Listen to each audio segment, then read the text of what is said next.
Last class में हमारा ये था और कीवर्ड रिसर्च फॉर क्लाइंट वाला वेबसाइट वाला पार्ट रह गया था। अभी आपको डाउट है कि जो साइलो है और कैटेगरी वाला कॉन्सेप्ट है इसमें थोड़ी सी प्रॉब्लम हो रही है। प्रॉब्लम नहीं, मुझे लग रहा है कि सेम मतलब ये दोनों सेम है, बट देखो ये सेम नहीं है।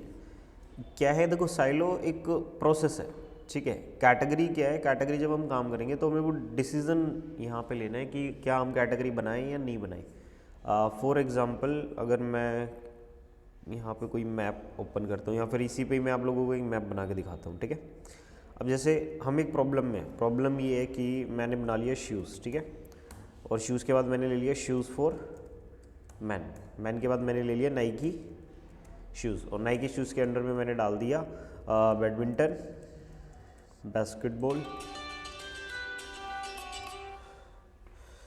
ठीक है। बस ये दो ही टाइप डाल दिए, ठीक है।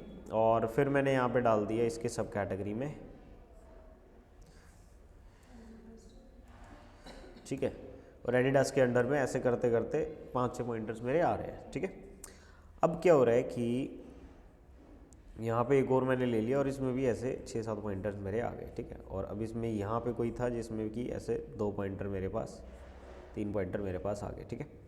अब देखो इस मैप में अब हमें ये देखना है कि कौन सी कैटेगरी बनेगी, कौन सी सब कैटेगरी बनेगी। बिकॉज ये तो हमने क्या बना लिया, अपने एक साइलो बना लिया। साइलो क्या हो गया कि शूज़ की मेरी एक कैटेगरी है जिसके अंडर में मैं कवर करूँगा, ये 2 चीज़ें होंगी, इसके अंडर में ये आते हैं, इसके अंडर में ये आते हैं, और फिर इसमें भी कुछ पार्ट्स होते हैं जो ऐसे ऐसे ऐसे चलते जाते हैं। साइलो में यही होता है, हम एक चीज़ पकड़ के उसके सारे टॉपिक सब टॉपिक्स मतलब कुछ नहीं छोड़ते, सब कुछ कवर करते हुए चलते हैं। अब यहाँ पे क्या होगा कि मुझे डिसाइड करना है, अगर इसके अंडर में ये 3 आ रहे हैं तो क्या ये कैटेगरी बनेगी। मुझे क्या डिसाइड करना है, अगर इसके अंडर में ये 3 चीज़ें आ रही हैं, क्योंकि ये तीनों इसके अंडर में आ रही है, तो इसको एक क्या बनना चाहिए, कैटेगरी बनना चाहिए। लेकिन क्या हमें इसको कैटेगरी बनाना है या नहीं, this is the category making process, ठीक है। अब हम देखेंगे कि इसमें ना सिर्फ 3 ही ब्लॉक्स हम कवर कर पाएंगे, इससे ज़्यादा ब्लॉक हम कवर नहीं कर पाएंगे। हाँ, मतलब यही है, हम एंड पे जा चुके हैं, हमारा मैप पूरा कंप्लीट हो गया है, साइलो हमारा पूरा रेडी है। एंड अभी हमें यहाँ प्रॉब्लम हो रही है कि these are the only 3 topics that we can add here, इसके अलावा हमारे पास we do not have any other topic. अब क्या होगा,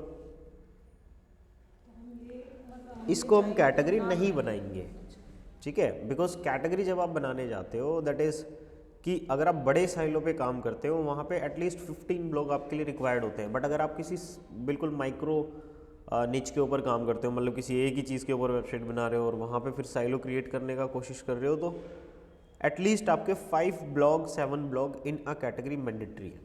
फिर ये कहाँ डालेंगे, मान लो नहीं, अब क्या होगा, ये जो मैं डालूंगा ना, अब मैं इसको इन्हीं में ही इंक्लूड कर दूंगा। अच्छा, आप इसकी अलग ब्रांचेस ही बना देंगे। यस, मैं इनको इसी में इंक्लूड कर दूंगा। और अब मेरे को ना थोड़ा रिमेंबर रखना पड़ेगा, क्या करना पड़ेगा कि ये 3 ब्लॉग रिलेटेड है इसके, और मेरे को फिर इंटरनल लिंकिंग करनी है, दैट्स इट। मैं अब इस वाले को अलग से कोई कैटेगरी नहीं बनाऊंगा, क्योंकि मुझे पता चल गया कि भाई इसमें कोई कैटेगरी की नीड नहीं है। ये इनके अंडर नहीं आएंगे, इनके फ्रेंड्स। हाँ, मतलब बिल्कुल। अब मैं जो क्या करूँगा, इसी को ही मेन कैटेगरी रख के इसी कैटेगरी में भी ही जो मैंने अलग से 3 ब्लॉक डाले थे ये वाले, ठीक है। अब ये तीनों किस कैटेगरी के अंदर चले जाएंगे, इसके अंदर, क्योंकि जब हम ब्लॉग बनाते हैं वहाँ पे साइड में पूछता है कि ये ब्लॉग आपको किस कैटेगरी के अंडर में डालना है, तो मैं यहाँ पे इसके अंदर में डाल दूंगा, ठीक है। बट मुझे पता है, क्योंकि मैंने अपना मैप बनाया था, सो मुझे पता है कि ये जो 3 है that is totally related to this. तो जब मैं इंटरनल लिंक बनाऊंगा तो मैं इन्हीं के साथ इसकी इंटरनल लिंक बनाऊंगा अच्छे से। मतलब इन चारों को हम अंदर से इंटरनल लिंकिंग कर देंगे, क्योंकि एक दूसरे से कनेक्टेड बात कनेक्टेड है, वही है, इनका मैटर एक जैसे ही है। बिल्कुल। या इनके शूज़ की बात लेकिन इसको मैं सेपरेट लेके नहीं चल सकता, क्योंकि कंटेंट है बट इतना नहीं है कि इसको सेपरेट कर दिया जाए, ठीक है ना। जैसे अगर मैं आपसे कहूँ कि हाँ कैटेगरी की बात कर रहे हो। हाँ बिल्कुल, ये मतलब बिल्कुल ऐसे काम कर रहा है कि हमने एजेंसी ओपन कर ली, ठीक है, और स्टार्टिंग में हम 5 लोग थे। तो सोशल मीडिया का एक बंदा था, और वेबसाइट डेवलपर का एक बंदा था, एक गूगल एड्स का, एक एसईओ का, और एक हमारे पास मैनेज करने के लिए जो फाउंडर था वो था, मतलब जिसने कंपनी स्टार्ट कर दी, सपोज ये है, ठीक है। अब क्या हो रहा है कि अब हमारे पास है ना काम बढ़ गया, सपोज अब हमारे पास है ना मान लो 50-100 क्लाइंट एक साथ अभी रनिंग है, तो अब क्या होगा, अब मेरे को स्टाफ चाहिए होगा, तो सोशल मीडिया वाले के अंडर में मैं कुछ लोग दे दूंगा। क्या हो जाएगा, सोशल मीडिया वाले के अंडर में कुछ लोग दे दूंगा। अब सोशल मीडिया वाला बंदा क्या है, एक कैटेगरी है जिससे बहुत सारे लोग कनेक्टेड है। वो बहुत सारे लोग कौन से हो सकते हैं, वो ग्राफिक डिज़ाइनर हो सकते हैं, वो कंटेंट राइटर्स हो सकते हैं, ठीक है। फिर मैं डेवलपर के अंडर में कुछ लोग दे दूंगा, ठीक है। कुछ प्रोडक्ट अपलोड करने वाले लोग हैं, कुछ लिस्टिंग में एक्सपर्ट है, ठीक है, कुछ डेवलपमेंट कोडिंग में एक्सपर्ट है, कुछ यूआई यूएक्स वाले बंदे दे दिए उसके अंडर में। मतलब वो सारे कनेक्टेड किससे हैं, डेवलपर से ही कनेक्टेड है। तो अब ये बंदे मेरी कैटेगरी बन जाएंगे। लेकिन जब हमारे पास ज़्यादा लोग नहीं थे, या फिर जब हमारी एजेंसी में उतना काम नहीं था, तो सारे बंदे एक ही बंदे से कनेक्टेड थे, दैट इज़ मैनेजर। किससे, ये वो जो देगा हम तो उसको फॉलो करेंगे। लेकिन जब काम बढ़ा तो अब ये खुद में क्या हो गया, पावर में आ गया है। अब इनके पास इतना काम है कि ये दूसरों से काम करवाते हैं। अब ये बंदे कैटेगरी है, हाँ। अब सबके पास, जैसे किसी बंदे के अंडर में मैंने एक बंदा दिया, ठीक है, एक बंदा है, हो सकता है उसके पास इतना काम नहीं है, ठीक है, इसीलिए एक ही दिया है। अब सोचो किसी के अंडर में 10 लोग दे रखे हैं, मान लो डेवलपमेंट का काम ज़्यादा, उसके अंडर में 10 लोग दे रखे हैं, ठीक है ना। तो अब जो डेवलपर होगा उसका तो मैनेज करने में सारा टाइम निकल जाएगा, उन 10 लोगों को मैनेज करना है, ठीक है। मतलब वो अब उसको खुद को पता है क्या काम करना है। इट मीन्स वो एक कैटेगरी हो गया अभी यहाँ पे, ठीक है। लेकिन एक ऐसा बंदा कि ग्राफिक डिज़ाइनर है, ग्राफिक डिज़ाइन के अंडर में मैंने कोई नहीं दिया, या फिर ग्राफिक डिज़ाइनर के अंडर में मैंने एक इंटर्न ग्राफिक डिज़ाइनर दे दिया, ठीक है। तो अब ये नहीं कि ग्राफिक डिज़ाइनर के पास बहुत ज़्यादा अथॉरिटी नहीं, जो सोशल मीडिया वाला उसको बताएगा वो वही करेगा, वो अपने एंड से या फिर अपना कुछ ऐसे अलग से नहीं करने वाला, ठीक है। तो ये ऐसे है। अब इसके पास पावर नहीं है, ठीक है, ये बहुत मतलब एक ही टॉपिक है और कुछ इसके अंदर खास नहीं आ रहा, तो इनको भी किसके अंडर में मान लिया जाएगा, इसके अंडर में मान लिया जाएगा। कंटेंट क्रिएट करने के टाइम, हाँ, कंटेंट क्रिएट करने के टाइम पे हमें बहुत ध्यान रखना पड़ता है इस चीज़ का कि भाई ये लिंक्स ऐसे ऐसे जाएंगे, हाँ, 4 ब्लॉक तो जाएंगे और फिर वो इसमें जाएंगे, ठीक है। ये ऐसे काम करता है भाई।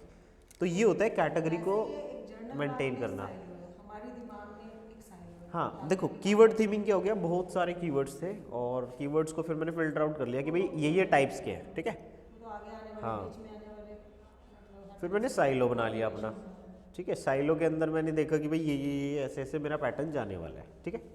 फिर मैं उसको क्या कर रहा हूँ, फिर मैं डिसाइड कर रहा हूँ कि हाँ इसकी हम कैटेगरी बनाएंगे, इसकी नहीं बनाएंगे, इसकी हम बनाएंगे, इसकी नहीं बनाएंगे। मान लो हमने एडिडास की, मान लो एडिडास जैसी कोई आइटम है, उसके तो बहुत बन रहे हैं। हाँ नाइकी का तो दो छोटा ही सिस्टम हाँ, बना इसका है। उसका बहुत कम था, हम नहीं तो करेंगे। फिर उसको अब मैं क्या करूँगा, अब मैं जैसे नाइकी, बैडमिंटन, ये 3 ही है, तो मैं ना इसकी अलग कैटेगरी बनाऊंगा ना इसके लिए कुछ करूँगा, मैं इन तीनों को उठा के किस में डाल दूंगा,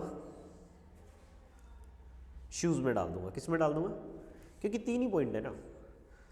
हमें कितने चाहिए, एटलीस्ट 5 से 7 चाहिए, 3 ही आ रहे तो मैं उठा के इसको ऊपर वाली कैटेगरी में डाल दूंगा।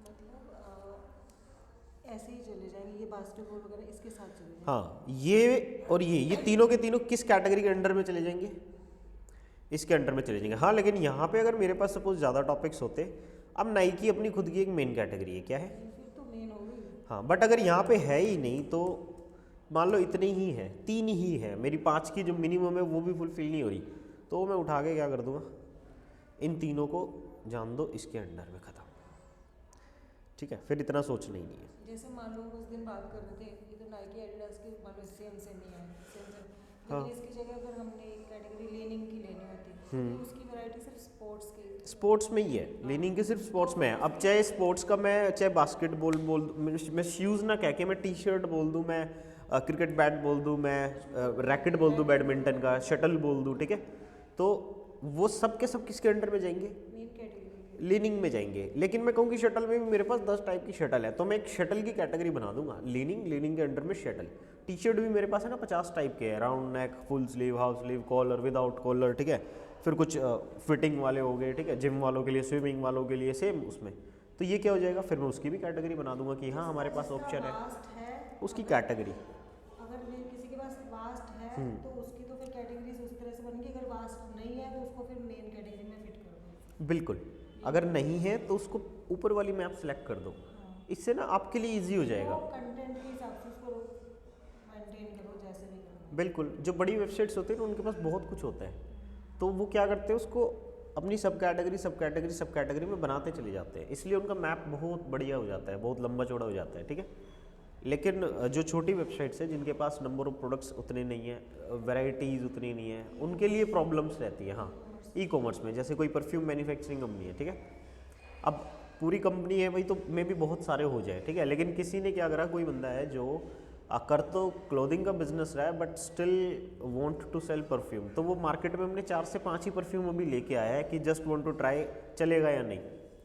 अब उन 4 से 5 पे तो कैसे ही मतलब आप उन कॉम्पिटिटर्स को बीट कर दोगे जो स्पेशली परफ्यूम की कंपनी मतलब रन कर रही है, जो उसमें बहुत सारी कैटेगरीज वैरायटीज़ लेके बैठी है। जैसे एक है ना, कौन सी क्लोथिंग ब्रांड है मेरे को याद नहीं आ रहा, ई कॉम की ही वेबसाइट है, काफ़ी फेमस भी हो रही है कि हाँ उसका परफ्यूम अच्छा है, उसका परफ्यूम अच्छा है। वो अलग अलग कंट्रीज़ में जाके अलग अलग बंदों को स्मेल करा के दिखाते हैं कि एक बार बताओ कैसा है क्या है। मतलब सोशल मीडिया पे मैंने देखा है उसको। शार्क टैंक में भी वो कंपनी आई थी, क्लोथिंग ब्रांड है बेसिकली, लूज फिट जो थोड़े कपड़े होते हैं ना उनमें वो डील करते हैं, तो वो अपना फिर वो भी ले आए। मेरे को एग्जैक्टली याद नहीं आ रहा, मे बी जो लोग वीडियो देखेंगे उनको शायद पता हो। क्या करा, एक कैटेगरी में रखा बस। हाँ, उन्होंने अपना एक परफ्यूम की बना दी, लेकिन आप किसी परफ्यूम की वेबसाइट पे जाओगे तो ऐसे ऐसे क्यों, क्योंकि उनकी एक कैटेगरी के अंदर 5 प्रोडक्ट से ज़्यादा आ रहे हैं। देखो एक होता है ना कि मेरे को नंबर्स देखने, वास्ट है या नहीं, वास्ट भी कितना है ये भी चेक करना है। साइलो हमारे लिए है कि हम understanding for the end boats के लिए भी है, क्योंकि देखो बोट्स को ना ऑलरेडी पता है। अगर हम सोचे कि भाई बोट्स जो हम दे रहे हैं वो नहीं, बोट्स ऑलरेडी बहुत सारी साइट्स का, बड़ी बड़ी साइट्स का स्ट्रक्चर देख चुके हैं। रफ उस पे है ना, हमारी अपनी उसमें है। नहीं मैम, साइलो प्रॉपर बनाना होता है। तो कोई अपलोड करना होता है बैक साइड में, कुछ लिंकिंग करनी होती है उसमें? नहीं, ये जैसे मान लो मैंने ये साइलो बनाया ना, तो मेरी वेबसाइट का स्ट्रक्चर ऐसे ही चलेगा, कैटेगरी सब कैटेगरी ऐसे ही बनाना है मेरे को फ्लो। तो आप कह रहे हो ना, जैसे ये हमने चार्ट को इधर ही रख दिया, इधर ही रख दिया, तो मैं क्या करूँगा, जब मैं वेबसाइट पे इसको इम्प्लीमेंट करूँगा तो मैं यही कैटेगरी बनाऊँगा बस, इसकी कैटेगरी नहीं बनाऊँगा।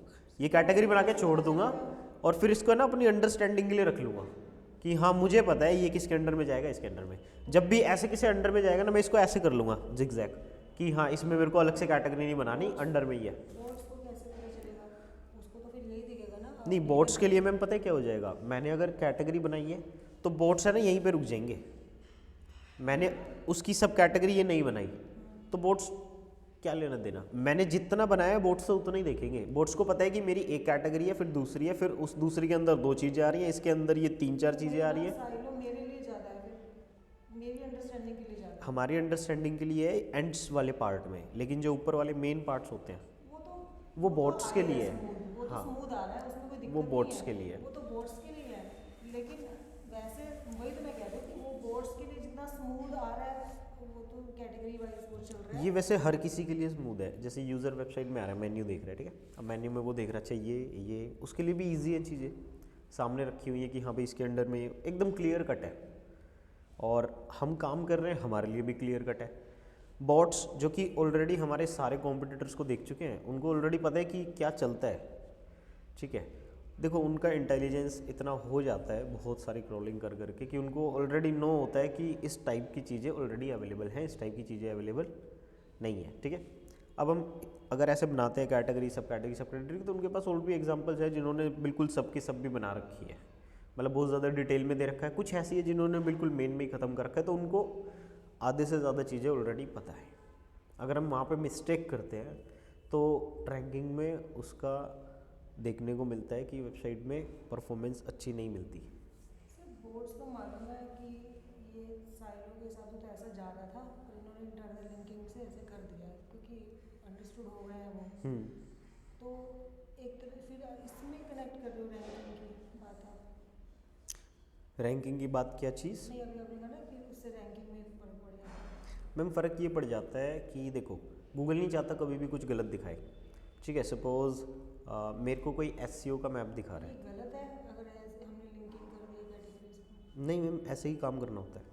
अच्छा, देखो मैं आपको एक चीज़ बताता हूँ, अगर मुझे काम करना है, मेरे को कोई SEO का मैप दिखा रहा है लेके आके, ठीक है, देखो on page of page technical ये वो, देखो मैं अपने अकॉर्डिंग उस मैप में कुछ चीज़ें सजेस्ट कर सकता हूँ कि नहीं ये आप इसके अंडर में डालो, वो आप उसके अंडर में डालो, इसको ऐसे डिवाइड करो, वैसे डिवाइड करो, मतलब ये मैं कर सकता हूँ, ठीक है। लेकिन आप एक चीज़ सोचो कि वो मैं क्यों कर पा रहा हूँ, just because of experience, just because of मैंने जो चीज़ें पढ़ी, मैंने जो चीज़ें करी, मैंने जो देखा, मैं जो करता हुआ आ रहा हूँ, उसके एक्सपीरियंस पे मैं वो कर पा रहा हूँ, मैं बता पा रहा हूँ कि हाँ ये इसके अंडर में जाएगा या नहीं जाएगा, वो मैप सही है या नहीं है, ठीक है। ऐसे ही जो बॉट्स होते हैं, क्रॉलर्स होते हैं, वो भी नहीं पता कितनी एसईओ की वेबसाइट्स, कितनी सब कुछ क्रॉल कर चुके हैं ऑलरेडी, तो उनको ना पता होता है कि हाँ ये चीज़ ऐसे है या नहीं, बिकॉज ऑफ डाटा। अब जैसे एआई आ गया तो इस चीज़ को एक्सप्लेन करना हमारे लिए ईजी हो गया है। एआई क्या है, डाटा के ऊपर काम चलता है, ठीक है। और ये जितनी भी बड़ी वेबसाइट्स हैं, बड़ी वेबसाइट्स मैं कहूँ जैसे फेसबुक हो गया, इंस्टाग्राम हो गया, व्हाट्सएप हो गया, ट्विटर हो गया, ठीक है, सोशल मीडिया का हर एक प्लेटफॉर्म, गूगल हो गया, एंड जितने भी सर्च इंजन्स हैं, ये सब है ना एआई बेस्ड है। मतलब हमारे लिए एआई नया है, बट वो लोग बहुत पहले से एआई यूज़ कर रहे हैं, क्योंकि हर बार यूज़र के अकॉर्डिंग कुछ नया जनरेट करना, दैट इज़ एआई। सिंपल सी चीज़ है, क्या है, एआई है। गूगल के पास इतना सारा डाटाबेस है, वो एनालाइज कर रहा है और आपको रिजल्ट दे रहा है। ये भी तो एक एआई फंक्शन ही हो गया ना एक तरीके से, कि उसके एआई क्या करता है, उसके पास कंटेंट में से आपको कंटेंट लिख के देता है, लेकिन गूगल का इतना डिफरेंस है कि वो वेबसाइट आपको फाइंड करके दे रहा है, ठीक है। वो भी एक बहुत सारे अपने स्टैट्स देखने के बाद कि ये ऐसे ही ऐसे ही ऐसे ही ऐसे। गूगल में भी जैसे एआई जनरेटेड करके दिखाने लग गया है ना कुछ दिनों से। हाँ, वो बार्ड जो है, गूगल बार्ड अगर आप यूज़ करते हो। नहीं, मैं बाहर नहीं यूज़ करती, लेकिन मैंने देखा कि मैं गूगल पे नॉर्मल सर्च करती हूँ, पहले एआई जनरेटेड आता है, बाद में वेबसाइट्स आती हैं। नहीं, एआई जनरेटेड मतलब आप कुछ ऐसा सर्च कर रहे थे कि जनरेट नॉवल या फिर कुछ ऐसा? नहीं नहीं, अभी मैं सर्च कर रही थी मीनिंग के हिसाब से, कीवर्ड साइलो मीनिंग, मतलब मैं देखो पहले जनरेटिंग, यस, ये गूगल आपके लिए जनरेट करके दे रहा है। पहले एआई जनरेटेड आ रहा है, उसके बाद अगर मैं नीचे करके तो चाहे पढ़ना चाहूँ तो फिर मैं नीचे जा ही सकती हूँ। तो इससे जो एसईओ कंपनीज हैं या एसईओ वेबसाइट्स हैं जो इतना काम कर रही हैं, उनके ऊपर इफेक्ट नहीं है। शो मोर करो। हाँ, ये तो एक बार अपना पूरा दे रहा है, शो मोर में भी अपना ही दे रहा है एआई के हिसाब से।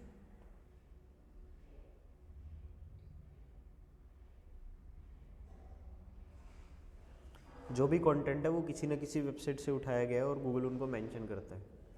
अच्छा, लेकिन हाइड हो रहा था ना, पता अगर यूज़र को जानना है तो, मान लो आपकी क्वेरी इतनी सी है, तो फिर इसकी तो गूगल आपको क्यों भेजेगा वेबसाइट ये पे? इसकी मतलब ये हाइड भी था, इसकी रैंकिंग भी है। रैंकिंग है, टॉप पे है। देखो हाइड था ना, हाँ, मेरे को तो जनरली नहीं पता चलता। रैंकिंग टॉप पे है। हाँ, लेकिन मैं ऐसे ही सोच रही थी, और मैं नहीं मैम, क्या हो गया ना, आपकी क्वेरी छोटी है, ठीक है, आपने जानना है कीवर्ड मीनिंग, हाँ, ठीक है, तो अब क्या होगा, मैं वैसे जब आपको तो इतना सा जानना है ना, आपको किसी वेबसाइट पे जाने की ज़रूरत नहीं है, गूगल आपको बाहर ही आंसर दे रहा है, दैट इज़ ग्रेट, ठीक है ना, आपको जाना नहीं पड़ा वेबसाइट पे। हाँ, आपको वेबसाइट पे जाना पड़ रहा है, टाइम ज़्यादा लग रहा है, आंसर नहीं मिल रहा है, वो फिर भी एक चैलेंज हो गया आपके लिए। तो यूज़र को सेटिस्फाई गूगल कर रहा है with the help of generating content वहीं पे ही। और डेस्कटॉप में ये भी नहीं है, ये मोबाइल में आपके पास आ रहा है, और ये भी ना कुछ बीटा वर्जन है, ये सबको नहीं दिख रहा है, आपको दिख रहा है। कई दिनों से, और मेरे हस्बैंड के फ़ोन पे, बेटे के फ़ोन पे कह रहे मम्मा आपके फ़ोन में क्या जादू हो रहा है कि नहीं नहीं, ये क्या होता है, जब भी कुछ ऐसा अपडेट आता है ना, गूगल एक बार में सबको रोल आउट नहीं करता, वो कुछ कुछ यूज़र्स के लिए करता है, उसको लगता है कि हाँ सही चल रहा है तो ठीक है, वरना वो फिर हटा देता है उसको। अच्छा, ये ट्रायल होगा, ट्राई करता है, टेस्टिंग करता है, किसी किसी को दिखता है, किसी को नहीं। क्योंकि और किसी के फ़ोन में नहीं आ रहा घर पे, हाँ, मेरे फ़ोन में इसमें भी ना पता है क्या होगा, हो सकता है आप कभी कभी ये गायब हो जाए और कभी कभी वापस आ जाए। किसी क्वेरी में नहीं आ रहा, इतना तो ध्यान नहीं है मुझे, लेकिन मैक्सिमम आ रहा है। इसमें क्या होता है, जैसे क्रोम में भी हम लोग क्या करते हैं, जैसे SCRP पे कुछ सर्च किया, नीचे जाते हैं, नीचे जाने के बाद कई बार आ जाते हैं पैजिनेशंस 1 2 3 4 नीचे पेजेस, और कई बार वो लोड मोर रिजल्ट ऐसे चलता है। वो भी क्या है, वो बीटा में है, मतलब कभी किसी को दिख रहा है, किसी को नहीं दिख रहा है, ऐसे हो रहा है।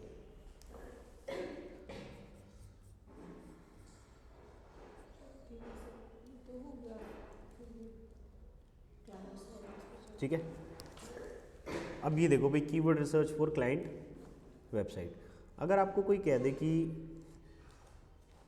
उसका बिजनेस है क्लाइंट का छोटा सा कोई, और वो 4 से 5 कैटेगरी में ही डील करता है, या फिर 4 से 5 प्रोडक्ट में ही डील करता है, और वो कहता है कि मेरे को एसईओ करना है, तो आप उसके लिए कैसे मतलब एसईओ करोगे, क्या प्रोसेस होगा, क्या स्टेप होगा, ठीक है।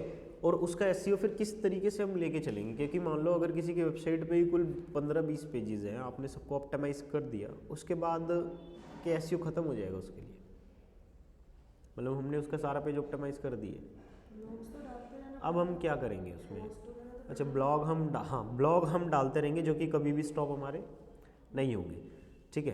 कितने ब्लॉग हम मंथली डालेंगे, क्या एक्टिविटी होगी, उनके अकॉर्डिंग चार्जेस क्या होते हैं, ठीक है ना, और कितने बैकलिंक्स हमें रिक्वायर्ड होंगे, बैकलिंक्स हम ज़्यादा अपने मेन पेजेस के लिए करें या ब्लॉग्स के लिए करें, ठीक है ना, और ब्लॉग किस वे में हमें डालने पड़ेंगे। तो ये चीज़ें होती है जब हम क्लाइंट्स के लिए काम करते हैं, प्रॉब्लम होती है कुछ कुछ, ठीक है। अब लाइक मैं आपको अगर बताऊँ फिजियोजूम, ठीक है, ये क्या हो गया, जिस पे आप काम करते हैं। हाँ ठीक है, ये मैंने ऑलरेडी आप लोगों को दिखा रखा है। अब देखो इस वेबसाइट में हमारे पास क्या है, लिमिटेड सर्विसेज है, क्या है, लिमिटेड सर्विस है। अगर मैं इनका एसईओ करने जाऊँ, क्या करने जाऊँ, एसईओ करने जाऊँ, तो मैं आप लोगों को है ना कुछ चीज़ें भी दिखाना चाहूँगा कि एसईओ में हम लोग लाइक क्या क्या करते हैं। ऑन पेज में हमारे पास चीज़ें होती हैं काफ़ी सारी, सो मैं अभी एक बार दिखा देता हूँ कि क्या क्या होती है। ये लो भाई, मैं शीट पे गया,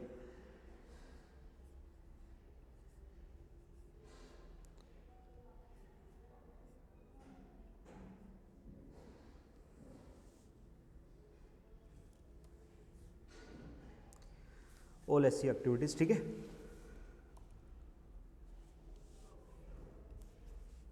अब देखो भाई, जब भी हमारे पास कोई वेबसाइट आती है एसईओ के लिए, तो सबसे पहले हम क्या करते हैं, उसका search console Google search console setup करते हैं, गूगल एनालिटिक्स सेटअप करते हैं, बिंग वेबमास्टर सेटअप करते हैं, येंडेक्स से अगर करना है तो वो भी कर देते हैं, गूगल टैग मैनेजर अगर रिक्वायर्ड होता है तो वो करते हैं। कई बार एनहेंस्ड ई कॉमर्स वेबसाइट है, उसमें पेमेंट वगैरह ट्रैक करनी है तो टैग मैनेजर से हम लोग करते हैं समटाइम्स, ठीक है। एंड जो फेसबुक पिक्सल एंड वो सब होते हैं उसमें भी गूगल टैग मैनेजर का यूज़ होता है, मतलब टैग मैनेजर एक बार कनेक्टेड है तो सारे कोड आप फिर वहीं लगा लो, अपनी वेबसाइट पे मत लगाओ, ठीक है। क्लास में योस्ट एसईओ प्लगइन, अगर वेबसाइट वर्डप्रेस पे हम योस्ट एसईओ प्लगइन उस पर सेटअप कर देंगे। 301 रिडायरेक्शन का, हाँ अगर वर्डप्रेस पे है तो, नहीं है तो मैम वो डेवलपर से डील करना पड़ेगा, ठीक है, उसके लिए अलग चीज़ें हैं, अभी हम इस क्लास में वो चीज़ डिस्कस नहीं करेंगे, ठीक है। अभी हम बात करेंगे कि अगर हम वर्डप्रेस की वेबसाइट पे काम कर रहे हैं, ठीक है। 301 रिडायरेक्शन प्लगइन है हमारे पास, वो सेटअप करेंगे ताकि अगर कोई परमालिंक की एरर रही हो पहले कभी और अब यूआरएल्स में कोई प्रॉब्लम आई जिसकी वजह से पेजेस अब नहीं मिल रहे हैं गूगल को, ठीक है, तो वो सब फिक्स हो जाए। वर्ड फैंस एक सिक्योरिटी का प्लगइन है, इसको सेटअप करते हैं ताकि हैक वगैरह ना हो website. Current website SEO stats report, अभी वेबसाइट कैसी है उसका एक ऑडिट निकालते हैं डिफरेंट टूल्स की हेल्प से, लाइक सैमरश से, उबर सजेस्ट से या कहीं से भी, ठीक है। परमालिंक चेक करते हैं, परमालिंक बाय डिफ़ॉल्ट होना चाहिए पोस्ट नेम, ये हमने ऑलरेडी किया हुआ है, जो हमारी सेटिंग्स थी, हाँ सेटिंग्स में permalink. Check all required pages, अब हमारे पास रिक्वायर्ड पेजेस कौन से होते हैं ये भी हमने ऑलरेडी किया हुआ है, ठीक है। About us, privacy policy, terms condition, disclaimer, तो ये सारी चीज़ें हमें चेक करनी है उसकी, ठीक है। फिर रिव्यू ऑप्शन इन प्रोडक्ट, अगर उसकी एक ई कॉमर्स वेबसाइट है उसमें हमें देखना है क्या रिव्यू का और डालने का ऑप्शन है, क्योंकि गूगल इस चीज़ को मानता है भी रिव्यू का ऑप्शन होना चाहिए प्रोडक्ट पेज में। ब्रेड क्रम्स हमें चेक करने हैं ताकि यूज़र के लिए एक हेल्प हो जाए वो वेबसाइट के किस पार्ट में। ब्रेड क्रम्स क्या होता है, जो ऊपर वो आता है ना यूआरएल दिखता है कि स्टेप बाय स्टेप दिखता है। कमेंट सेक्शन इन ब्लॉग, अगर हम वेबसाइट पे ब्लॉग दे रहे हैं हमें देखना है क्या हमारी वेबसाइट में कमेंट सेक्शन है या नहीं, ठीक है। फिर देखना है protect website from spammy comment, अब ये अकैसमेंट करके एक प्लगइन है, आपको वो सेटअप कर लेना है, उसकी फ्री एपीआई से कनेक्ट कर लेना है, तो जो भी स्पैम कमेंट्स होते हैं वो उनको कुछ हद तक प्रोटेक्ट कर देगा भाई, मतलब 70% तक प्रोटेक्ट कर देगा, अब फिर फालतू के कमेंट्स नहीं आएंगे ज़्यादा। फेविकॉन सेटअप, बेसिकली जो ये आप ऐसे यहाँ पे देख रहे हो आइकॉन, इसको हम क्या बोलते हैं, फेविकॉन बोलते हैं, क्या बोलते हैं, फेविकॉन। इसको कई थीम्स के अंदर साइट आइकन के नाम से आपको मिल जाएगा, साइट आइकन आप ऐड करोगे ऑटोमेटिकली ये ऐड हो जाता है, ठीक है। हाँ, लोगो ऑप्टिमाइजेशन, लोगो कई बार क्या होता है हमारे पास जेपीजी पीएनजी मतलब मल्टीपल फाइल में हो सकता है लोगो लगा हुआ, और वो एचडी के चक्कर में बहुत बड़ा साइज़ उसका हो सकता है, तो हम चेक करते हैं कि सब सही है या नहीं।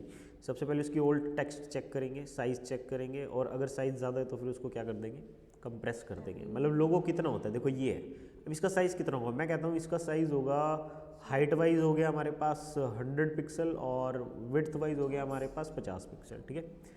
मतलब 100 और 50 से कम है वैसे तो ये 50 और 25 है, ठीक है, लेकिन हमें थोड़ा सा बड़ा डालना है ताकि वो HD दिखाई दे, ठीक है।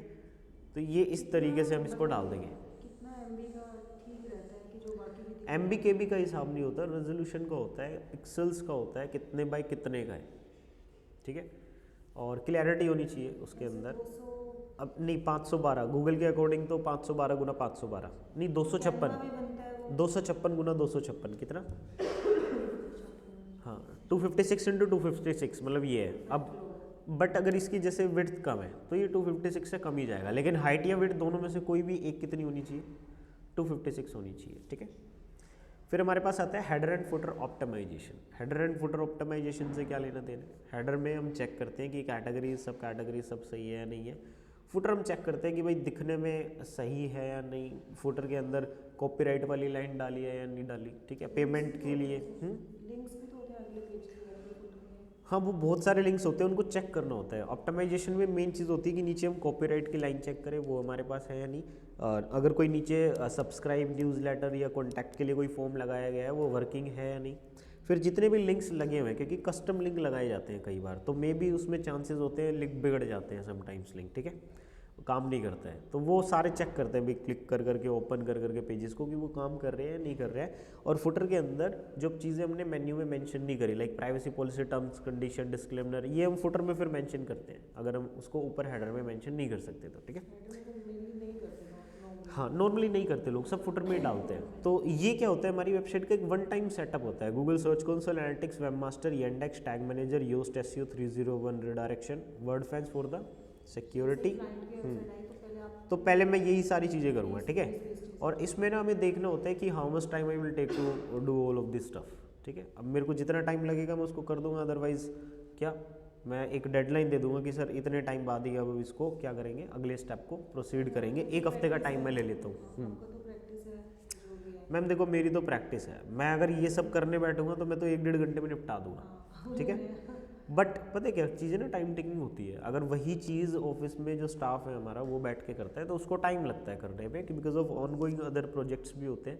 और एक होता है कि भाई SEO में स्टेप बाय स्टेप हम आगे चलेंगे। किसी को आप महीने की सर्विस दे रहे हो, ठीक है, अब डिपेंड करता है वो महीने में आपको क्या पैकेज दे रहा है, ठीक है। अब कोई 10,000 आपको पूरे महीने के दे रहे हैं तो आप उसको फिर वीकली डिवाइड करोगे ना, ठीक है। कोई आपको 50,000 दे रहा है, 1 लाख दे रहा है, तो आप फिर क्या करोगे, उसको जल्दी से जल्दी खिंचवाओगे, क्योंकि भाई अब अमाउंट ज़्यादा, इट मीन्स हमें काम भी ज़्यादा डिलीवर करना है, बाद के काम बहुत ज़्यादा हैं एज़ कम्पेयर टू दिस, ठीक है। अब क्लाइंट का बजट ही कम है तो फिर हम क्या करें, ठीक है ना। अब कोई ई-कॉमर्स वेबसाइट बनवाने आते हैं, वो कहते हैं हमारे 1000 प्रोडक्ट है, ठीक है, और लाइक हमारा तो 50,000 का ही बजट है, ठीक है। तो अब हम क्या करेंगे कि ठीक है सर अपना धीरे धीरे कर देंगे, ठीक है। अब वो कहते हैं कि देखो बजट का कोई इशू नहीं है, 1000 प्रोडक्ट है, आप 2-2.5 लाख ले लेना, ठीक है, लेकिन मेरे को काम चाहिए 1 महीने के अंदर।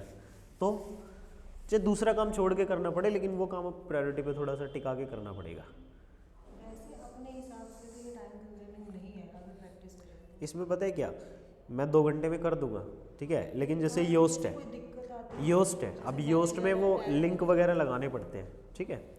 एंड अगर मान लो परमा लिंक सही नहीं हुआ, मेरे को चेंज अगर करा परमा लिंक, तो सर्च कंसोल में फिर वो सारे मतलब सब कुछ सही करना पड़ेगा, रिडायरेक्शन फिर चेक करनी पड़ेगी कि काम कर रही है नहीं कर रही। योस्ट में सोशल मीडिया के वो लिंक्स लगाने हैं, अब वो ढूंढ के लगाओ या उनसे सामने वाले से मांगो, कई बार वो चीज़ें दे नहीं रहे, कभी वेरिफिकेशन जा रही है फ़ोन पे वो वेरीफाई नहीं कर रहे OTP, तो हफ्ते भर लग जाता है इन चीज़ों को करने में।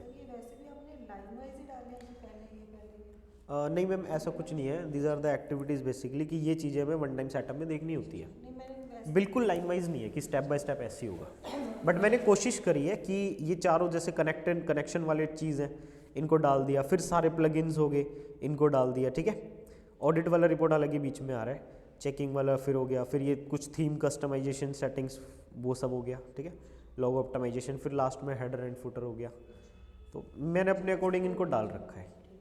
फिर आता है ऑन पेज का नंबर। ऑन पेज में हम लोग क्या करते हैं, मेटा टाइटल, मेटा डिस्क्रिप्शन जो गूगल के लिए हमारे होते हैं पेजेस में, ओपन ग्राफ, मेटा टैग। अब देखो Meta title Meta description page में अंदर वेबसाइट पे क्या मेटा टाइटल मेटा डिस्क्रिप्शन है, ठीक है। ओपन ग्राफ मेटा टैग्स हो गया कि अब जो गूगल पे हमारा दिखाई देता है, ठीक है। या फिर मैं अगर कहूँ कि हम किसी को यूआरएल शेयर करें, ऑटोमेटिकली डाटा फैच हो रहा है ट्विटर कार्ड से, वो बेसिकली होता है ट्विटर कार्ड के कुछ टैग होते हैं हमारे पास, जब भी हम किसी को लिंक शेयर करते हैं ऑटोमेटिकली एक बॉक्स बन के कंटेंट थोड़ा सा फैच हो जाता है, ठीक है। तो वो ट्विटर कार्ड होता है, वो इसके अंदर नहीं है बट वो भी होना चाहिए। कई बार वो नहीं होता तो हम डेवलपर को बोलते हैं कि भाई वो चीज़ बना दो, लिंक शेयर करते हैं तो ट्विटर कार्ड वाली चीज़ें अप्लाई हो, ठीक है। ओपन ग्राफ, मेटा टैग और भाई थोड़ा सा मेटा gist मिल डिस्क्रिप्शन। जाए, देखने वाले को थोड़ा जिस्ट मिल जाए कि इसमें क्या है। हाँ ये बात है कि थोड़ा बिल्कुल। सा एक होता है ना कि मैं लिंक शेयर कर रहा हूँ तो ऑटोमेटिकली ये फैच करता है, ठीक है ना। ये देखो, ये जो अपने आप फैच कर रही है, अच्छा। ये बेसिकली ट्विटर कार्ड होते हैं, उससे मतलब फैच जैसे होता हम है। किसी भी चीज़ को करते हैं गूगल शीट्स तो ऊपर थोड़ा सा लिखा हुआ आता है, ये सारा वही है। क्या चीज़? जैसे हम गूगल शीट्स का कुछ शेयर करते हैं, हाँ वो तो आप कोई भी, मैं यूट्यूब का लिंक भी शेयर करूँगा ना वो भी फैच हो जाता है, ऊपर जो नॉलेज सी थी लिंक फैच हो जाता है। यस, वो टैग्स की हेल्प से उठ के आते हैं जिसमें बेसिकली, पता लग जाता है कि पीडीएफ है, डॉक्यूमेंट है अंदर को क्या कंटेंट है, ना, थोड़ा सा ही पता चलता है। फिर इमेज ऑप्टिमाइज करते हैं, वेब पेज का यूआरएल हो गया, स्ट्रक्चर हो गया। खैर हमारी ऑन पेज की क्लास अभी पेंडिंग है तो वो हम करेंगे, बट द थिंग इज़ कि आप लोगों को समझ आ गया मतलब क्या क्या हमें करना होता है एसईओ में। देखो अभी ये और भी चीज़ें आएंगी हमारे पास आगे आगे, धीरे धीरे हमारा जैसे जैसे कोर्स कंप्लीट होता जाएगा हम ये सारी चीज़ें सीख लेंगे, ठीक है। अब वापस से कहाँ पे आते हैं, कीवर्ड पे, क्योंकि कीवर्ड रिसर्च भी ऑन पेज का ही पार्ट है, इसलिए मैंने पहले आप लोगों को ये बता दिया क्योंकि ये सारी चीज़ें आती हैं, हम स्टेप बाय स्टेप आगे बढ़ रहे हैं। तो ये सारा हमें आता है, इसका भी हमारा पेंडिंग है, लेकिन हमने कीवर्ड रिसर्च अभी स्टार्ट कर रखा है। क्या कर रखा है? Keyword research start. तो क्लाइंट आया, क्योंकि क्लाइंट के लिए कीवर्ड रिसर्च करनी थी, क्लाइंट आया, पहले तो उसकी वेबसाइट का ये सेटअप कर दिया, ठीक है, ये सारी चीज़ें डन हो गई। फिर कीवर्ड हमें भेजने हैं। अब कीवर्ड में जैसे ये सर्विसेज है, अब इनकी सर्विस क्या है, फिजिकल, जो क्लाइंट्स ऑफलाइन कर रहे थे अब ऑनलाइन पे आ रहे हैं, उन्होंने पहला वेबसाइट ही अभी डेवलप करवा दी पहले, तो उनको शुरू से ही गाइड किया जा सकता है। मैम ये उसी चीज़ के लिए है, देखो जैसे आप ये जो सर्विसेज है, सर्विसेज में हमारे पास आ रहा है फिजिकल थेरेपी। क्या आ रहा है? Physical therapy. अब जो फिजिकल थेरेपी इसमें क्या होगा, क्या है? अब ये जो सर्विस है क्या ये ऑनलाइन पॉसिबल है या ऑफलाइन पॉसिबल है? तो ऑफलाइन ही पॉसिबल, ठीक है, ऑफलाइन पॉसिबल है, बट हाँ ये ऑफलाइन पॉसिबल है। बट सपोज कि ये कुछ ऐसा होता कि कुछ साइकोलॉजी से रिलेटेड, साइकेट्रिक्स या कुछ और होता, तो उस केस में क्या होता, ऑनलाइन भी क्या होती वो चीज़ें अवेलेबल हो जाती है, कहीं से भी आप गाइडेंस ले सकते हो। जैसे जिम ट्रेनर्स आजकल हो गए हैं, वो आपका डाइट प्लान मीटिंग्स में लेके आपको मतलब कैमरे के सामने आप खड़े हो जाओ, जैसे जैसे एंगल बताएंगे वैसे वैसे आप खड़े होते जाना, वो बता देंगे कि आप ये डाइट लो, ये एक्सरसाइज करो, आप फिर बॉडी आपकी एक शेप में आ जाएगी। हो सकती है अगर कोई 1-to-1 ऑनलाइन में नहीं मेरा फ्रेंड है मैम, वो करता है ये चीज़, ठीक है ना, ऑनलाइन क्लासेस देता है, वो ट्रेनर है बेसिकली जिम। हाँ तो किसी का बॉडी पोस्चर सही नहीं है, गर्दन ऐसे है, कंधे ऐसे हैं, तो वो सब एक्सरसाइज बताते हैं, ऑनलाइन ही क्लास लेता है, ठीक है, सेशंस होते हैं उसके। तो अब क्या होगा कि सर्विस इनकी मान लो फिजिकल थेरेपी की ना होके कुछ ऑनलाइन वाली भी है और ऑफलाइन वाली भी है, मतलब दोनों केस में पॉसिबल है। अब देखो हमारे पास यहाँ पे गिनती की कितनी सर्विसेज है, 6। कितनी सर्विसेज है? 6। हमारी वेबसाइट पे टोटल नंबर ऑफ पेजेस कितने हैं? 1 2 3 और 6 9 10 11, ठीक है। कितने पेजेस है टोटल? 11 पेजेस है। अब 11 पेजेस में कहानी ख़त्म, क्योंकि आधे से ज़्यादा पेजेस तो वही सब होते हैं ना, वो प्राइवेसी पॉलिसी, डिस्क्लेमर, कंडीशन, इनको तो स्किप भी कर दो आप, ठीक है। मेन चीज़ है कि ये क्रिएटेड होने चाहिए, हमने क्रिएट कर दिए, दैट्स इट, खत्म। मेन क्या है, इनका एसईओ करना है अपने को। देखो कॉन्टैक्ट का एसईओ नहीं होगा, ठीक है, ब्लॉग का एसईओ नहीं होगा, ब्लॉग्स जो अंदर जाएंगे उन पर्टिकुलर पोस्ट का एसईओ होगा, बट इस कैटेगरी का कोई एसईओ नहीं होगा ब्लॉग का, ठीक है। ब्लॉग में पेज बना रखे हैं इन्होंने। हाँ ये एक ब्लॉग का सेक्शन है जहाँ पे सारे ब्लॉग आ जाएंगे, ठीक है। अच्छा अलग से पेज बना रहे होते हैं, मतलब यहाँ पे है ना, ऐसे चलते जाते हैं, सारे ब्लॉग्स पड़े हुए होते हैं, किसी को रीड आउट करना है आप इंडिविजुअल जाके रीड आउट कर सकते हो, ठीक है। इसमें पेज में डालते जाएंगे ब्लॉग। यही कैटेगरी है मैम, कैटेगरी है, ये क्या है? अच्छा कैटेगरी होगी साइलों के हिसाब से। ये कैटेगरी है। अब इसमें गिनती की 7 सर्विस है, हम इसका एसईओ कैसे करें? 6 सर्विस है और पेजेस भी बहुत कम है। सबसे पहले हमारे लिए ये जानना ज़रूरी है कि एसईओ स्टार्ट कैसे होगा इसका, ठीक है। एसईओ स्टार्ट कैसे होगा? पहले तो आप लोगों को ये सारी एक्टिविटी परफॉर्म कर देनी है। क्या कर देनी है? ये सारी एक्टिविटीज़ जैसे ही हो जाएंगी फिर आप इस वेबसाइट पे जाओगे, ठीक है, और अब इसके होम पेज को ऑप्टिमाइज़ करोगे। होम पेज में ऑप्टिमाइज़ कैसे होगा, आपको ये ना एक कीवर्ड सेलेक्ट करोगे। कीवर्ड क्या, क्लाइंट से आप पूछोगे कि सर आपको लोग किस नाम से जानते हैं, फिजियोजूम नाम नहीं सर, आप ऑर्गेनिक मेरे को बताओ, जनरल क्या टर्म है जिससे लोग आपकी सर्विसेज को जानते हैं। जैसे हमारी सर्विसेज को लोग जानते हैं डिजिटल मार्केटिंग सर्विसेज, हम करते हैं एसईओ है, फेसबुक है, गूगल है, ये सर्च नहीं करते लोग, ठीक है, मतलब हाँ करते हैं सर्च, लेकिन जनरली क्या सर्च करते हैं, हम क्या हैं, what we are offering, that is digital marketing, ठीक है। तो इनको कैसे सर्च करेंगे लोग, हाँ फिजियोथेरेपी, ठीक है, या फिर थेरेपिस्ट या फिर साइकेट्रिस्ट, मतलब लोग इस तरीके से सर्च करते हैं। अगर फिजियो जो मैं पढ़ रही हूँ जर्नल, तो मुझे लगता है मेरी नीड है तो मैं फिजियोथेरेपी। ये सारी थेरेपी है, क्या है, पर फिजियोथेरेपी नॉर्मली कहा जाता है ना, हाँ, जब हम किसी किसी को घुटने का कुछ भी हो रहा है, कुछ भी हो रहा है, तो कहते हैं फिजियोथेरेपिस्ट को दिखा लो, या फिर हम बोल सकते हैं किसी थेरेपिस्ट को दिखा लो, ठीक है ना। तो ये हो सकता है कि जनरली इसके लिए टर्म क्या होगी, थेरेपिस्ट नियर भी, ठीक है, बट थेरेपी वाले बहुत सारे अलग अलग टाइप के लोग होते हैं, फिजियोथेरेपिस्ट ही होगी, फिजियोथेरेपी होगी ना। क्योंकि थेरेपिस्ट में तो बहुत वास्ट हो जाता है, थेरेपिस्ट में तो फिर साइकेट्रिक या थेरेपी किस चीज़ की थेरेपी चाहिए, फिजियोथेरेपिस्ट क्लाइंट भी अगर मेरे को चाहिए तो मैं फिजियोथेरेपिस्ट नियर में ही सर्च करूँगी, क्योंकि अभी इतना वो वर्ड नहीं रहा, कॉमन वर्ड है। अभी यहाँ पे चैलेंजेस आ गई, अब आपको नॉलेज है, आप कह रहे हो मैं तो फिजियोथेरेपी कहूँगी, लेकिन फिजियोथेरेपी का we have separate page, we are talking about home page पे हम क्या डालेंगे, होम पेज को किस वर्ड के लिए ऑप्टिमाइज करेंगे, ठीक है। अब जैसे ये एक वेबसाइट थी moho.com, ठीक है, अब इसको किस कीवर्ड के लिए हम रैंक कराएं नॉर्मली, क्योंकि ये तो टेबल, चेयर, बार यूनिट, स्टोरेज, बेड, कंसोल, पता नहीं क्या क्या देता है, हम किस लिए इसको रैंक कराएं, किस वर्ड के लिए रैंक कराएं, the main thing is, 20 years की लग रही है जैसे, तो नहीं, इसका हमने रैंक कराया मॉडर्न फर्नीचर ऑनलाइन, किसके लिए, मॉडर्न फर्नीचर ऑनलाइन, फर्नीचर देते हैं हाँ, ऑनलाइन भी होता है, लेकिन इनके मॉडर्न फर्नीचर है सारे, तो इसको हमने एक जेनरिक टर्म क्या ले ली, मॉडर्न फर्नीचर ऑनलाइन। ऐसे ही अब ये जो फिजियोजूम वाला है, फिजियोजूम का क्या होगा,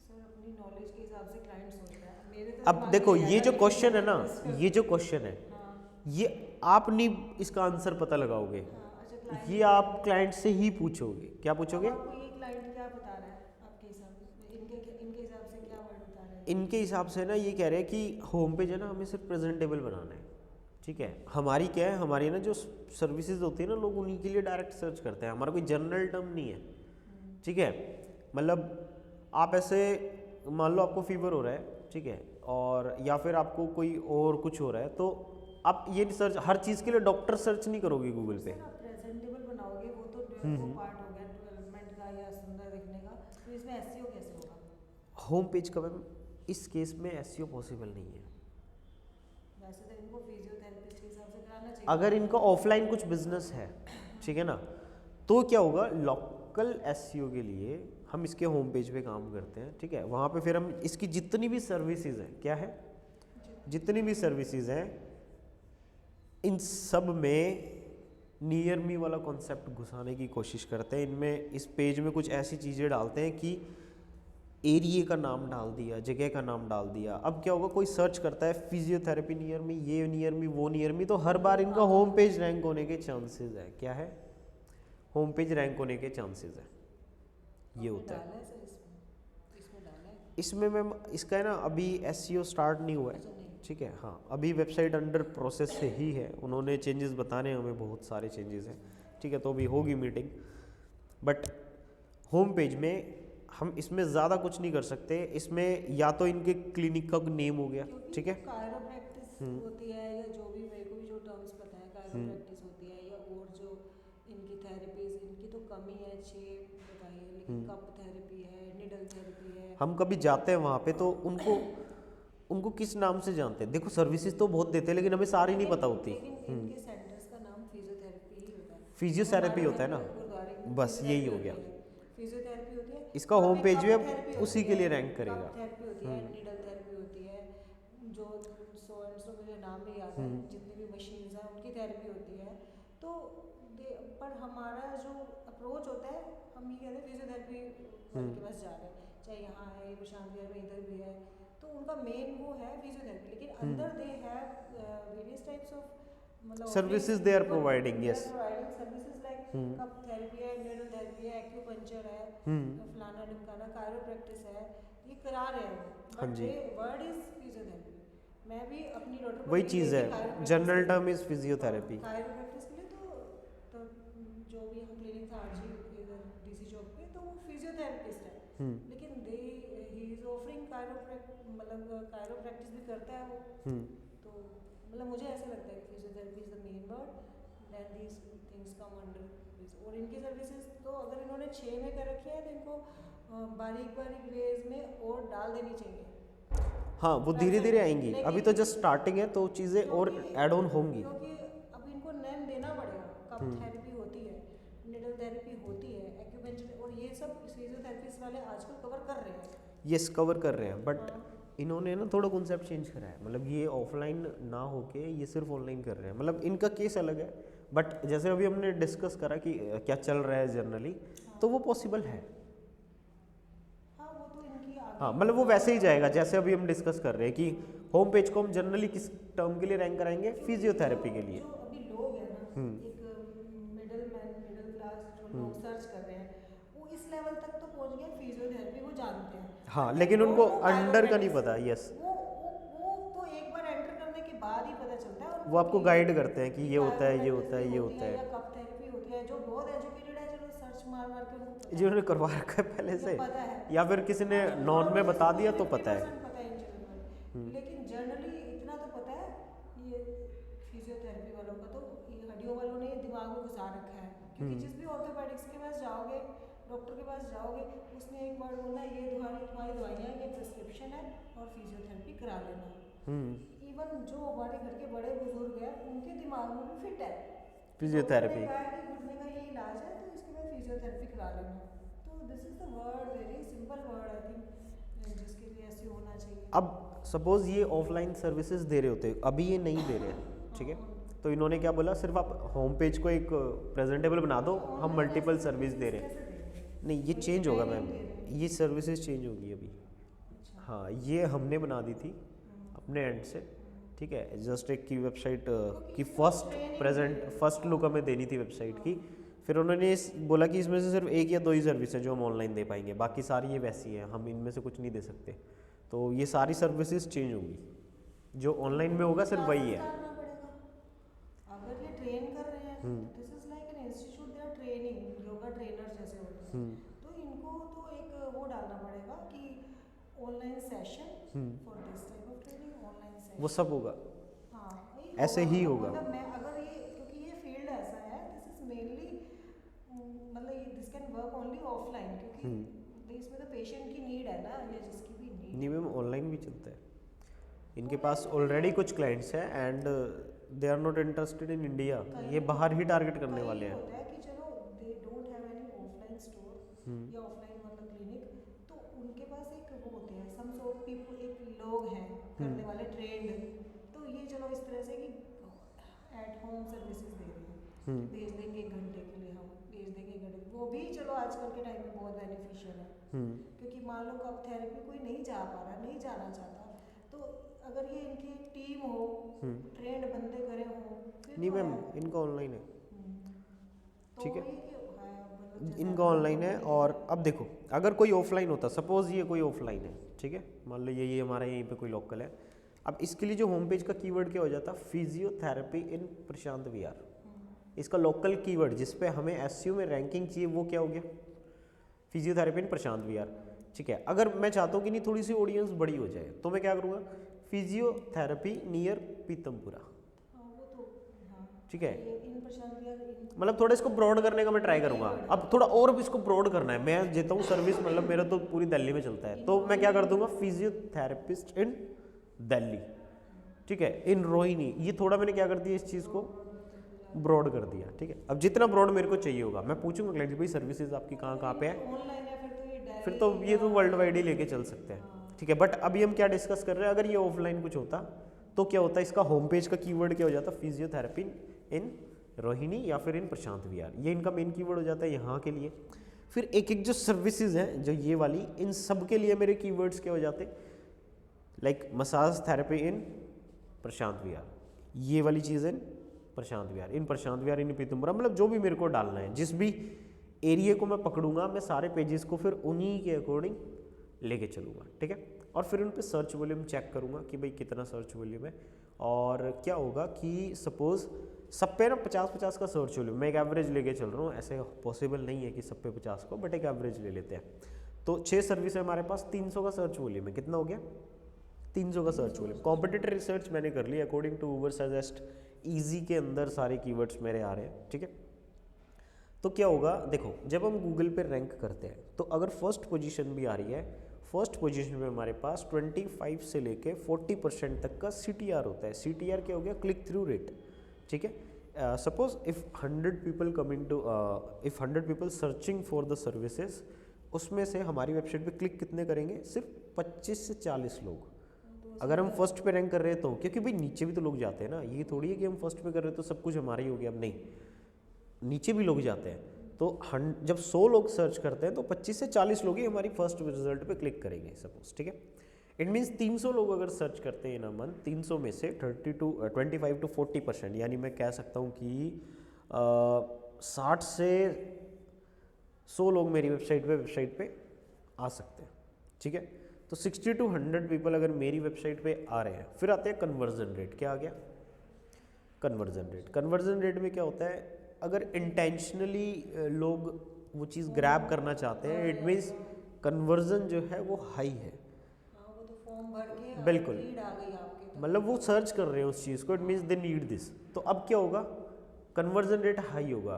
कैन बी पॉसिबल 5 to 10% के बीच में कन्वर्जन रेट मेरा रहे। तो 6 के अकॉर्डिंग कितना हो जाएगा, 3 लीड अप्रोक्सीमेटली, और 40 के अकॉर्डिंग कितना हो जाएगा, 3 कितना हो गया, कितना 60 से 100 लोग हमारी वेबसाइट पे आ रहे थे ना, तो इसका परसेंटेज अगर देखा जाए 3 दूनी 6 और 30, 3 5, 3 से 10 लोग क्या हो सकता है, कन्वर्ट हो सकते हैं। हम एक एवरेज लेके चल रहे हैं, ठीक है। अब 3 से 10 लोग जो कन्वर्ट हो रहे हैं उसमें मेरे को कितना बेनिफिट है, मान लो एक कन्वर्जन है तो 100 क्लिक पे 5 कन्वर्जन है, मतलब एक एवरेज निकाल लिया, average हो गया जैसे। ठीक है। अब देखो 50 का सर्च वॉल्यूम उनमें क्या लिया था, नॉर्मली लिया था, और सर्च वॉल्यूम 50 थोड़ी होगा, हम कई बार ज़्यादा भी होता है ना, कई बार क्या मतलब ज़्यादा ही होता है, 100, 150, 1000, 500 वाले कीवर्ड्स को हम लोग सर्च करते हैं, ठीक है। सारे कीवर्ड्स का जो टोटल सर्च वॉल्यूम है, सपोज वो हो गया 10,000 सर्च वॉल्यूम हो गया सारे कीवर्ड्स का, ठीक है। क्योंकि एक ब्लॉग मल्टीपल कीवर्ड्स के लिए बाद में रैंक करता है। मैंने आपको जो AN द यूजेस वाली एग्जांपल दिया था कि वो इनडायरेक्ट भी रैंक कर सकता है। जैसे मेरे दिमाग में एक बात घूमी जा रही है, तो मैं ज़्यादा नहीं कनेक्टेड है। ये जो फीसेज हो, ये ऑनलाइन है, हाँ ठीक है, ऑफलाइन सर्विसेज ये भी नहीं दे रही। हाँ, इनका मेन पर्पस अपनी वेबसाइट पे रैंक करा के, SEO करा के उससे इनकम लेना है, या कस्टमर से लेना है? कस्टमर से इनको सर्विस, मतलब इनको कस्टमर्स को सर्विस देनी है ऑनलाइन। कस्टमर्स को ऑनलाइन सर्विस देंगे? हाँ, फिजियोथेरेपी मत लो आप, मैं कह रहा हूँ ना, ये सर्विसेज चेंज होनी है, इसलिए हम इसको एक एग्जांपल लेके चल रहे हैं कि सपोज ये कोई ऑफलाइन है, जो नॉर्मल होते हैं हमारे पास फिजियोथेरेपिस्ट, उनके अकॉर्डिंग आप लेके चलो, क्लाइंट को छोड़ दो, वो अभी मतलब उनका कॉन्सेप्ट अभी, हाँ हम इसके अकॉर्डिंग चलते हैं अभी जो हमें सामने दिख रहा है, ठीक है ना। मान लो कोई एक क्लिनिक है आसपास में, उसकी वेबसाइट में बना रहा हूँ, ठीक है। तो फिर क्या हो गया, नियर बाय के सारे कीवर्ड्स ये सब मैं टारगेट करके उठा लूँगा, और फिर इनकी रैंकिंग वगैरह पे मैं ध्यान दूंगा, ठीक है। और सबसे मेन चीज़ इनके लिए हो जाती है, जब भी किसी लोकल की बात आएगी तो हमें गूगल में बिजनेस यानी लोकल SEO पे वहाँ पे काम करना पड़ता है, ठीक है ना। आपको उसके रिव्यू रेटिंग्स पे ध्यान देना है, आपको कोई कमेंट कर रहा है उसके अच्छे अच्छे रिप्लाई करने हैं, आपको हर हफ्ते एक इमेज या वीडियो अपलोड करनी है गूगल मैप के ऊपर। इवन मैं, मेरे पास कोई लोकल SEO क्लाइंट आता है ना, तो मैं तो कैमरा लेके शूट वाले बंदे को भेज देता हूँ, ठीक है। जैसे क्लाइंट क्लोज हुआ, सीधा कैमरा लेके शूट वाले को बंदे को भेज दिया, मैं जब पहले तो शूट करके आ, ठीक है। मैं 6-7 महीने का कंटेंट इकट्ठा कर लेता हूँ, ठीक है, उससे शूट करवा लूँगा, वीडियोस बनवा लूँगा, सारी चीज़ें ले लूँगा, और हर हफ्ते एक एक पोस्ट डालता रहूँगा, ठीक है। तो इमेजेस एंड ऑल, फिर क्लाइंट्स को फिर जो हमारे शॉप वाले बंदे होंगे या फिर मतलब जो भी वहाँ पे ओनर होंगे, उनको बोल देंगे कि सर रिव्यू रेटिंग पे थोड़ा सा आप ध्यान रखना, जैसे कोई अगर रिव्यू रेटिंग में इंटरेस्टेड हो, आप ये लिंक शेयर कर देना उनको गूगल मैप का, ताकि वो अपनी रिव्यू या फिर आपको रेटिंग वगैरह कुछ दे दे, लोकल में उनकी हेल्प हो जाए, ठीक है। फिर हमारा एक टारगेट होता है कि महीने में 15-15 रिव्यू में एटलीस्ट डालने हैं, ठीक है, क्योंकि अच्छी ग्रोथ देखने को मिलती है। हमारे पास ऑलरेडी कुछ क्लाइंट्स चल रहे हैं लोकल में, तो उनका काफ़ी सही रिस्पॉन्स है। उनका इस साइड है सेक्टर 3 में, ठीक है, उनका HOD का है, ठीक है। तो लोकल में उनको काफ़ी भर भर के लीड्स आ रही हैं। उनके जो मंथली अभी कॉल्स है 300 के करीब कॉल्स मंथली जा रही है, ठीक है ना, जिसमें से कन्वर्ट भी हो रहे हैं। जो सर्विसेज प्रोवाइड कर रहे हैं ई कॉमर्स इंडस्ट्री, या प्रोडक्ट्स दे रहे हैं या सर्विसेज प्रोवाइड कर रहे हैं ऑफलाइन में, मतलब जो नीड है, तो उस हिसाब से तो मुझे लगता है उसकी एसईओ तो ईजी है, इजी है ना, ईजी है, यस। क्योंकि आपको एरिया के हिसाब से कीवर्ड डाल देने हैं, कोई बैठा ही नहीं होगा आसपास तो। थेरेपी है उसके कीवर्ड डाल देने हैं, हाँ। जितनी थेरेपी है उसके भी इन रोहिणी, जो मेन वर्ड है उसका भी इन रोहिणी, तो उस हिसाब से ब्रांच बनती जाएगी मेनली, बिल्कुल। तो हो जाएगा। लेकिन ये तो केस थोड़ा मुझे अजीब ही लग रहा है, बाकी चलो इसमें अब क्या स्कोप है तो ऑफलाइन ही लेके चलो, ठीक है। अब क्या होगा, ये जो पेजेस होंगे ना, इन पेजेस को मैं लाइक ऑप्टिमाइज करना स्टार्ट कर दूँ। 403 ये चला रहा है, फॉरबिडन दिखा रहा है। क्या करना है, ये तो एक बार आपने फीड कर दी है। वेबसाइट 403 क्यों हो गई?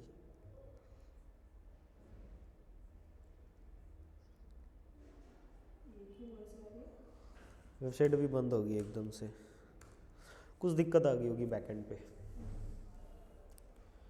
Moved to a new server,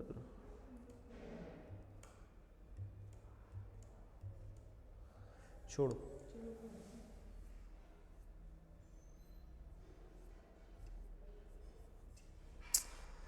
अभी चल नहीं रही है, मेरे को चेक करना पड़ेगा लाइक किस साइड में भाई क्या हो गया है। ये तो होगी कीवर्ड रिसर्च की बात की, हमको मेनली कीवर्ड को किस तरह से कवर कर देना है, इन ऐड फलाना ढिमकाना नियर, ये सब सारी चीज़ें लेके उस बिजनेस के स्कोप के हिसाब से कि वो वर्ल्ड वाइड है या एरिया वाइज है, हो गया सर। इसमें तो यही बात होगी ना मेनली। यस। अगर छोटी वेबसाइट है अपने रहेगा, अगर 4-5 प्रोडक्ट्स हैं या सर्विसेज हैं,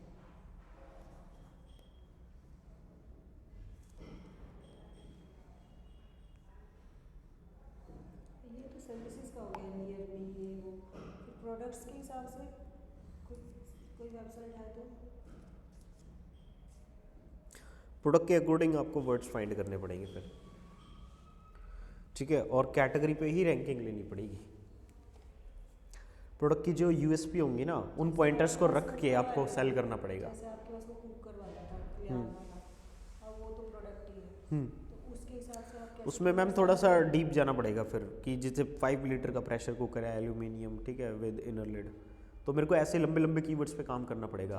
5 litre pressure cooker, inner lid, हाँ देखना पड़ेगा कि क्लाइंट क्या खोजता है, बिल्कुल। जैसे मैं कहूँगी 5 litre steel cooker, steel cooker आपको चाहिए और आपका बजट जो है दैट इज़ 2000 रुपीज़, ठीक है, तो आप वो अगर सर्च करते हो तो मेरे को कीवर्ड भी वैसे ही पकड़ने पड़ेंगे फिर, स्पेसिफिक थोड़े से। ये है कि क्लाइंट क्या सर्च करता है, वो तो फिर खुद से ही पता लग जाएगा सारी सर्च वॉल्यूम से, वो सर्च टर्म से, कीवर्ड प्लानर से, कि किस क्या सर्च करना है, वो तो उसे उधर से ही पता जिस्ट मिल जाएगा सारा। अब देखो, सर्विसेज है या प्रोडक्ट है,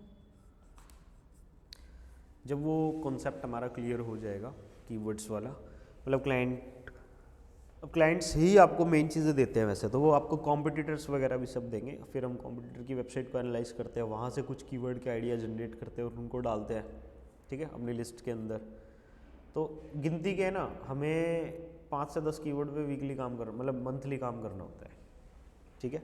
एंड फिर बात आती है कि भाई किस तरीके से हम उनसे चार्जेस ले रहे हैं, सर 5 से 10 फिर उस पर डिपेंड होता है। काम कर रहा है आप कह रहे हो, लेकिन कोई वेबसाइट ऐसी है कि उसमें वही 5-10 कीवर्ड्स ही मेन है, तो आप और कहाँ से निकालोगे? नहीं मैम, क्या होता है अगले मंथ के लिए नहीं होता है, इसमें क्या होता है जो कीवर्ड हम लेके चलते हैं ना उन्हीं पे ही काम चलता है, ठीक है। अगर हम उनसे पूछ ले कि आपके ये मेन कीवर्ड है, तो पहले महीने से लेके 6ठे महीने तक उन्हीं पे काम चलता है, ठीक है। हाँ, सेकेंडरी और उसके अलावा जो रिलेटेड टर्म्स होती हैं उन पे हर महीने काम चलता रहता है, बट जो मेन कीवर्ड्स हैं उन पे हम एंड तक काम करते हैं। एक बार उनको डाल दिया, ऑन पेज कर दिया, फिर ऑफ पेज पे काम चलता रहता है हर महीने हर महीने हर महीने हर महीने, ऑफ पेज उसका मेंटेन रखना है, बिल्कुल। आप ऑफ पेज काम करते रहो, ऑफ पेज आप छोड़ दोगे। बनवा लेती है, हाँ एसईओ करवा देती है, हाँ ठीक है, उसके सारे पेज ऑप्टिमाइज हो गए। अब उसको बाद में अब दोबारा सर्विसेज नहीं लेनी आपकी, तो वो फिर डंप। जल्दी डंप नहीं होगा मैम, एसईओ का बेनिफिट है। एड्स आप कर रहे हो ना, आपने एड्स आज बंद करे ना, मैं कहता हूँ अभी बंद कर दिया, अभी से बंद है आपकी वेबसाइट, नहीं एड्स का तो चलो ठीक है, लेकिन एसईओ में ऐसा नहीं है।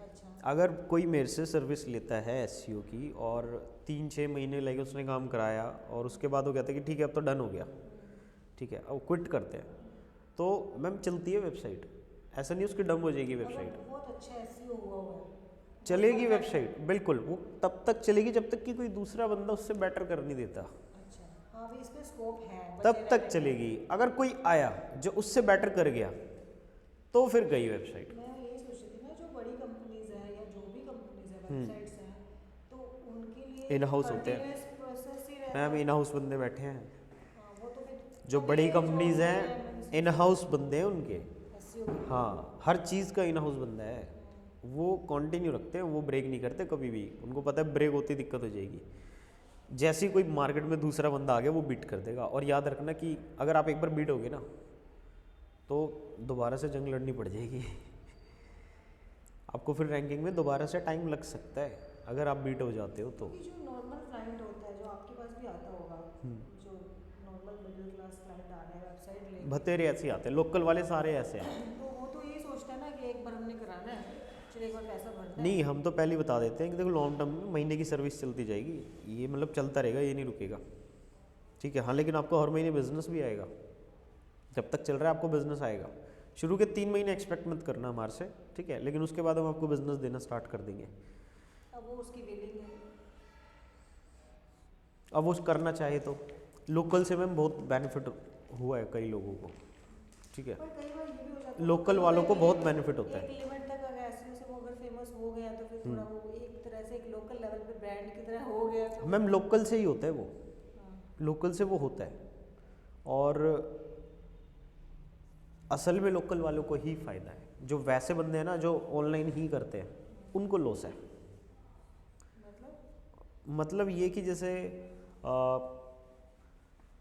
यही क्लिनिक वाले का एग्जांपल ले लो, ठीक है, अगर इनका एक बार रैंक आ गया ना लोकल में, लोकल की ज़्यादा स्टेबल है रैंकिंग, और जो वैसी रैंकिंग होती है गूगल पे सर्च में जो नॉर्मल रिजल्ट्स में आती है वो उतनी स्टेबल नहीं है। मतलब लोकल में आप एक बार ऊपर आ जाते हो तो टाइम लगता है गिरने में दोबारा, क्योंकि ऐसा तो है नहीं हर दूसरे दिन ही सेम कॉम्पिटिटर आपका खड़ा हो रहा है आप ही के एरिया में, ऐसा थोड़ी तो एक एरिया में एक बिजनेस की 1000 दुकानें खुल गई, बाजार थोड़ी लग रहा है, क्लिनिक है भाई, क्लिनिक की लिमिटेड होते हैं भाई, एरिया में देखा जाता है कि ऑलरेडी है, तो दूसरा बंदा वैसे नहीं डालेगा अपना कि आधा बिजनेस हो जाएगा, नहीं करना, ठीक है। मतलब दूसरा बंदा कोई आएगा नहीं, वो समझ जाएगा ऑलरेडी वो मार्केट कवर करके बैठा है, मैं इस यहाँ पे नहीं डाल सकता, कहीं ऐसे में जाना पड़ेगा जहाँ कोई नहीं है, ठीक है। तो बहुत टाइम लग जाता है दूसरे बंदे को आने में मार्केट में, और आएगा तो फिर वो अपना करवाएगा, ठीक है, सब कुछ, और सब कुछ कराएगा तो वो टाइम टेकिंग होगा, क्या होगा, टाइम टेकिंग होगा। तो अगर कोई और बंदा भी आता है मार्केट में तो उसको भी मार्केट से निकलना पड़ेगा, एक बार उठना पड़ेगा, एसईओ 3-6 महीने वो भी देगा टाइम उसमें, फिर जाके वो रैंकिंग में आएगा। और हमारा क्या रहेगा, अगर हमने क्विट कर भी दिया तो भी वेबसाइट 2-3-4 महीने 6 महीने इवन साल भर तक भी कई बंदों की रैंक करती है, जब तक कि कोई दूसरा बंदा ना आ जाए, उस पर डिपेंड होगा ना। हाँ, या फिर कोई और वेबसाइट ना आ जाए जो उसको बीट कर दे, वरना वो चलता ही रहेगा, चलता ही रहेगा, चलता ही रहेगा, उसको कोई दिक्कत नहीं होने वाली। जो रेयर बिजनेस है वो फायदे में, बहुत फ़ायदे में है। मैं कहूँ कि इस एरिया में कोई कार मॉडिफिकेशन की शॉप है, ठीक है, और कोई है ही नहीं आसपास, फ़ायदे में है, उसको कुछ नहीं होने वाला, वो लॉन्ग टर्म तक चलेगा, ठीक है, और जितना पुराना उतना बढ़िया होता जाएगा, ठीक है। कोई टैटू वाला है आसपास, है ही नहीं कॉम्पिटिटिव। आसपास कोई टैटू वाला है, ये कोई टैटू की मार्केट तो है नहीं, अपना लोकल एरिया है, यहाँ पे एक ही दो ही होगी, फिर और कोई खोलेगा भी नहीं, उसको पता है कि इतनी डिमांड ही नहीं है इस एरिया में, जितनी डिमांड है एक बंदा ऑलरेडी घेर के बैठा है पूरी मार्केट को, ठीक है। तो अब क्या हो जाएगा, अगर वो करवाता है ना तो चलेगा, डांस अकेडमी है कोई वो करवाता है चलेगा, सिंगिंग अकेडमी है कोई करवाता है चलेगा, म्यूजिकल अकेडमी है कोई करवाएगा चलेगा, योगा की अकेडमी है, जूडो की अकेडमी है, बॉक्सिंग की अकेडमी है, मतलब ये सारी चीज़ें, तो ढेर डिमांड है। अगर ये सारी चीज़ें चल रही हैं, बच्चों के लिए 12th के बाद मैं खुद सर्च कर रही हूँ, कोई क्लब्स कोई इस तरह के बहुत एजुकेटेड प्रैक्टिकल, ये बिल्कुल। रटवाने वाले ये नहीं है ही नहीं। नहीं मिलते भाई आसपास। है ही नहीं, इवन जैसे कुछ जैसे छोटे बच्चे उनकी एक्टिविटीज़ के लिए मेरे को देखना है कि भाई कुछ है आसपास, नहीं मिलते। प्रॉपर नहीं है। हम ढूंढ ढूंढ के जाते हैं कहाँ पे है। हाँ इधर एक पीछे उधर रोड पे है एक प्ले स्कूल टाइप है, पता नहीं प्ले स्कूल है क्या है, किड्स एक्टिविटीज़ के लिए बना रखा है उन्होंने, सही बना रखा है। हाँ बट पता नहीं, से दिखा तभी पता चला। हाँ तो वो ऑनलाइन अगर करवाते हैं ना तो उनको बहुत बेनिफिट होता है, और ऑनलाइन उनकी रीच नहीं है ना, उनको फिर नुकसान है एक तरीके से ये है। अब देखो ये वाली चीज़ होगी, मैं जैसे अपना बताऊँ ना तो मैं खुद अपने ऑफिस का एसईओ नहीं कर रहा,